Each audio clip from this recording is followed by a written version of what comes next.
এই ডিবিটার কাজ শেষ করলাম। আসলে যারা কাজ বুঝে তাদের জন্য একদম ইজি, আর যারা এইসব কাজ বুঝে না তাদের জন্য অনেক কঠিন। আর কাজ যদি না বুঝেন ডিবির কাজ, যারা কাজ জানে তাদের থেকে একটু আপনার শিখে নেবেন, এরপর ডিবির কাজ করবেন। এটা হলো মেন আইসোলেটার। এটার থেকে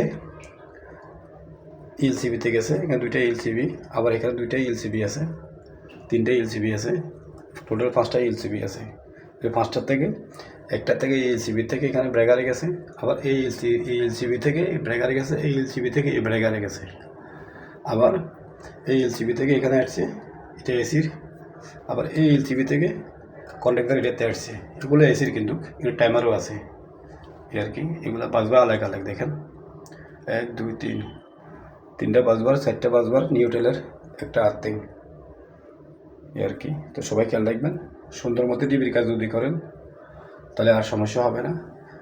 সেকশন বাই সেকশন আলাদা করবেন। আর ঘরের ভিতরে যদি করেন অবশ্যই এই ডিবিগুলো ব্যবহার করবেন। এগুলো হচ্ছে সেফটি, কিন্তু এখানে যদি কোনো সমস্যা যদি হয় এগুলো টিপ হবে, এগুলো এলসিবি টিপ হবে। ব্যাগার যদি টিপ যদি না হয় কিন্তু এগুলো টিপ হবে। আর ব্যাগারে কাজ হলে কিন্তু লোড বেশি যদি দেন ব্যাগারে কাজ করতো না, এটা পড়ে যাবে। কোনো সময় শর্ট সার্কিট যদি হয়, শর্ট সার্কিট, তাহলে এগুলো টিপ হবে। অনেক সুন্দর কাজ, এই দেশে সেফটি বাই সেফটি। সবাই খেয়াল করে কাজ করবে, ইনশাল্লাহ কোনো সমস্যা হবে না ঘরের তৈয়ার। আমার চ্যানেলটা সাবস্ক্রাইব করে রাখে দিবেন, সবাই কাজে আসবে। আসসালামু আলাইকুম।